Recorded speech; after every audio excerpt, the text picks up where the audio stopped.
Sudah berbuat baik, kok akunya besar ya, keakuannya. Itu sebetulnya wajar juga, itu manusiawi banget. Kenapa? Karena belum mencapai kesucian. Tetapi ingat saudara, walaupun itu wajar, walaupun itu kita bisa punya alasan belum mencapai kesucian, tapi ingat, kalau itu kita lakukan terus-menerus, kita berarti belum menjadi lebih baik. Kita berarti belum memahami makna dharma, bahwa dharma itu sebetulnya untuk mengurangi keakuan. Kita ketika berbuat baik, itu sebetulnya adalah kita bukan berbuat baik kepada dia, tetapi kita membangun karma baik untuk diri kita sendiri. Jadi sebetulnya bukan dia yang harus terima kasih sama kita, tapi kita yang harus terima kasih sama dia. Hal ini dilakukan oleh para biku ketika para biku itu menerima pindapata, maka para bikulah yang mengucapkan terima kasih. Yang mengucapkan terima kasih adalah donaturnya. Jadi ketika dia memasukkan dana makan ke mangkok para bikunya diem. Tetapi donaturnya yang memberikan dana makan itulah yang mengucapkan terima kasih. Kenapa? Karena adanya para biku itulah dia menjadi berbuat baik. Sehingga dia kalau sudah seperti itu dia tidak akan bisa sombong kepada para biku. Dia mengatakan, para biku, kamu kalau nggak ada aku nggak makan loh kamu. Oh, kita bisa menjawab, kita nggak makan itu biasa. Jadi artinya kita tanpa kamu nggak makan, nggak ngapa-ngapa. Minum nanti sampai kenyang bisa kok kita. Nah saudara-saudara, justru ketika umat bisa berdana kepada para biku, justru dia berterima kasih karena inilah kesempatan saya berbuat baik. Nah, jadi apa yang ditanyakan oleh Bante Tejapunyo tadi adalah orang-orang yang tidak memahami bahwa sesungguhnya kebajikan itu bukan hanya untuk dia. Ini yang tadi bentuknya kebahagiaan dan kesenangan itu. Bahwa kebajikan yang kita lakukan kepada dia, itu sesungguhnya adalah untuk membangun jalan hidup kita yang sendiri.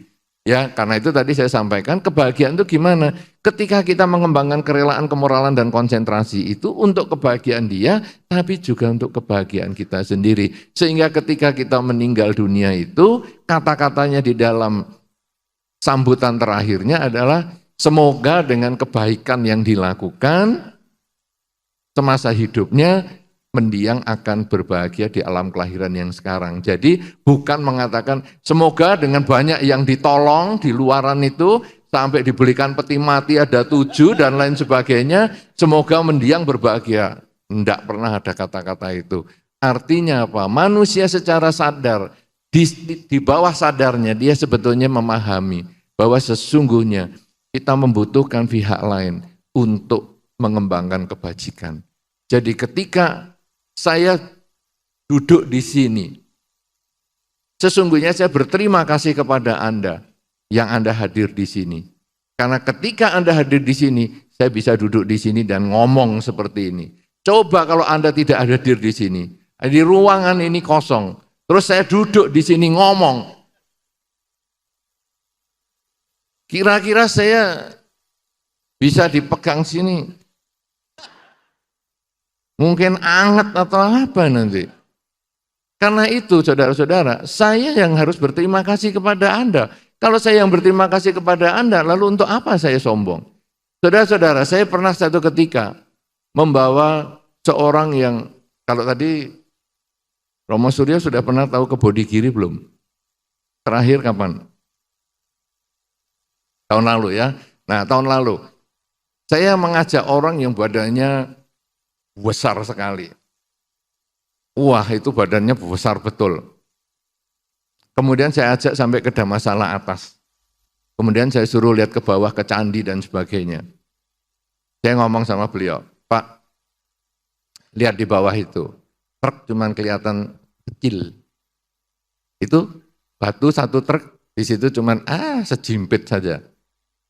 Lihat itu Pak, lihat. Lihat orang-orang itu kecil-kecil semua. Lihat. Sekarang Bapak mau sombong? Bisa. Sekarang Bapak mau sombong. Nih, aku yang paling besar. Memang badannya gendut sekali. Nih, aku yang paling gede. Kamu semua kecil semua. Bapak boleh sombong. Tapi ingat Pak, yang di bawah itu enggak lihat Bapak. Bapak sendiri dari bawah itu enggak kelihatan. Karena kita bedanya bawah, lantai bawah yang paling bawah, bodi kiri paling bawah dengan kita tidak masalah atas, bedanya 60 meter. Jadi kalau satu bangunan itu biasanya 3 meter, itu kira-kira 20 lantai. Jadi orang bawah itu juga enggak lihat kita. Artinya apa? Kesombongan itu hanya untuk kamu saja. Orang lain tidak tertarik dengan kesombongan Anda. Kesombongan itu hanya merusak dirimu, tapi tidak bermanfaat untuk orang lain. Coba seandainya orang itu ngomong, oh, aku barusan beli mobil yang paling bagus sak dunia. Kira-kira yang dengar ngomong apa? Ya terserah, duit-duitmu juga. Pikirannya aku kepengen apa naik mobilmu. Jadi kesombongan itu hanya gunanya untuk menghancurkan dirinya sendiri. Nah, kalau sudah memahami seperti ini, lalu gunanya untuk apa kita sombong? Saya berbuat baik, itu kan sebetulnya kembali ke diri kita.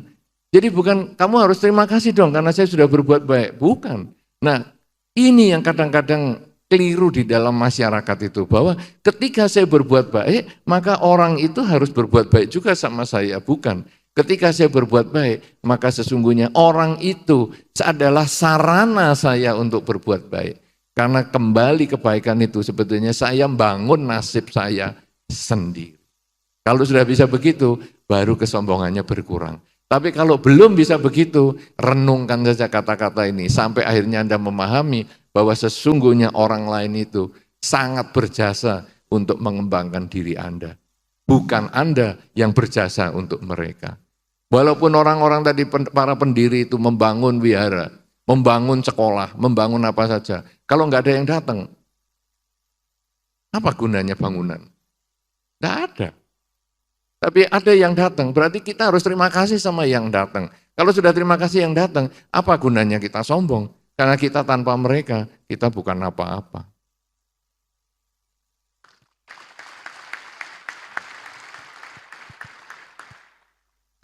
Saudara-saudara, yang paling gampang adalah hidup seorang biku. Karena kebetulan yang tanya biku, maka saya akan cerita tentang kehidupan biku. Perenungan seorang biku itu sangat sederhana. Kita ini tidak pernah masuk dapur. Biku tidak pernah masuk dapur. Anda kalau lihat saya masuk dapur, malah orang dapur kaget semua. Saya tidak pernah masuk dapur. Artinya apa saudara? Kok saya bisa tahan 33 tahun? Kenapa saya bisa tahan 33 tahun? Padahal saya tidak pernah masuk dapur. Karena orang menyediakan makan untuk saya. Kalau orang sudah menyediakan makan untuk saya, berarti saya hidupnya tergantung sama orang. Lalu apa yang harus saya sombongkan? Tidak ada gunanya. Kalau kita bisa memahami ini, lalu biku itu mau apa? Kita mau setinggi apa? Kita mau pangkat seberapa banyak? Tidak ada apa-apanya. Kadang-kadang orang ngomong, wah Bante, Balerejo gini-gini. Balerejo apanya? Oh, itu saya cuma penunggu aja kok. Karena Balerejo bukan milik saya. Ketika saya meninggal, saya juga tidak akan memiliki tempat itu. Itu akan diambil ataupun itu adalah milik umat Buddha, bukan saya yang punya. Saya hanya penunggu seumur hidup. Ketika saya sudah meninggal, itu akan dipakai oleh yang lain. Kalau sudah begitu, apa yang saya sombongkan? Tidak ada apa-apanya. Prestasi itu tidak ada. Karena prestasi itu sebetulnya hanya karena dukungan orang lain. Hidup seorang biku itu hanya dukungan orang lain. Karena itu saudara-saudara, kalau kita memahami hal ini, dan ini terjadi pada siapapun juga. Anda mau pengusaha besar. Kalau pengusaha besar nggak punya pegawai apa, Anda juga bisa kerja jadi pengusaha. Ketika Anda jualan, Anda tokonya rame. Kalau enggak ada orang beli apa, Anda bisa jadi orang kaya. Ada satu pengusaha yang luar biasa sekali yang saya pernah kenal, yaitu pengusaha roti. Saya kenal dan dia membuat kamarnya para karyawan dan karyawatinya itu sama seperti kamarnya yang punya. Sama bagusnya, sama mewahnya. Cuman bedanya kalau yang punya itu satu kamar cuman suami istri, kalau itu satu hall isinya beberapa pegawai dengan keranjang susun. Tapi ada TV parabola, ada internet dan ada segalanya. Kemudian kalau kebetulan ada salah satu pegawai yang menikah, semua ini naik bis yang sama dengan bosnya untuk pergi ke pernikahan di desa. Saudara-saudara, saya tanya kepada bos itu, kenapa kamu menyediakan fasilitas seperti itu dan kenapa kamu kok sampai nganter para karyawan itu ke desa dengan naik bis yang sama, padahal kamu mobilnya mewah sekali. Dia mengatakan, saya ini pengusaha roti, jam 3 pagi adonan pertama sudah mulai dikerjakan. Saya masih tidur, mereka yang kerja. Mereka itulah yang membuat saya kaya seperti hari ini. Tanpa mereka, saya bukan apa-apa. Karena itu saya tidak punya hak untuk menindas mereka.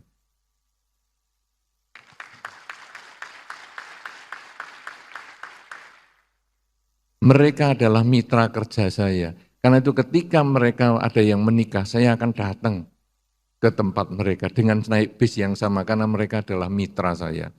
Coba saudara, orang ini memahami dengan baik bahwa sesungguhnya bukan diri sendiri yang membuat kita sukses, tapi kita karena dukungan orang lain.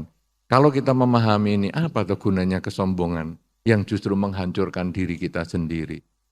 Apalagi kalau sudah mengerti tentang jenazah, Anda lalu membaca Wijaya Sutta, lalu Anda akan memahami. Orang yang kaya, orang yang cantik, orang yang ganteng, orang yang pandai, orang yang berpangkat, orang yang apa.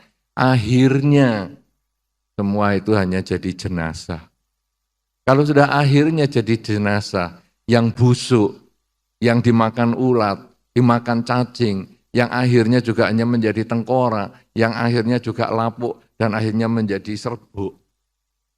Apa yang mau disombongkan? Prestasi apa yang akan disombongkan? Karena semua itu hanya proses. Kita sesungguhnya hanya pelaksana di dalam satu masa saja. Apa yang kita lakukan yang terbaik ini hanya mudah-mudahan bisa dikenang. Tapi bukan untuk menambah kesombongan, hanya untuk memberi makna di dalam hidup.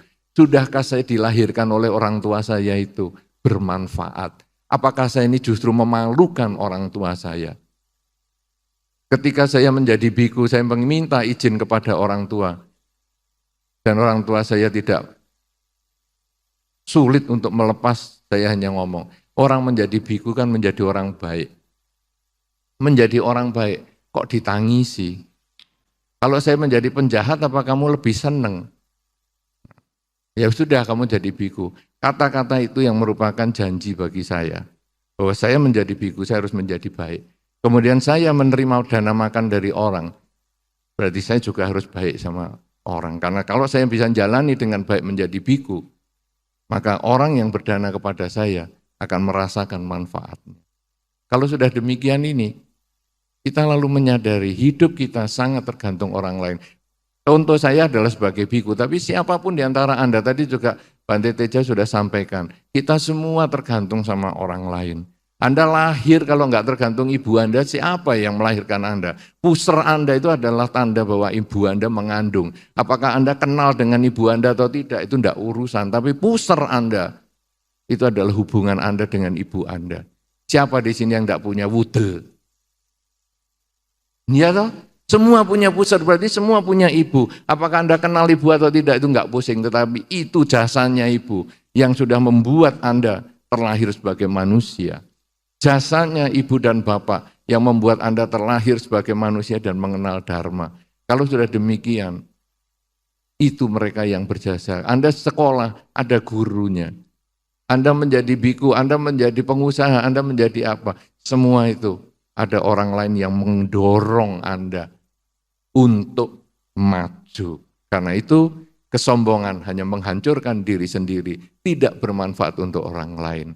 Berjuanglah terus, jadilah pelaku sejarah, tapi jangan pernah sombong, karena tidak ada manfaatnya dan itu tidak dibawa ke alam yang selanjutnya. Terima kasih.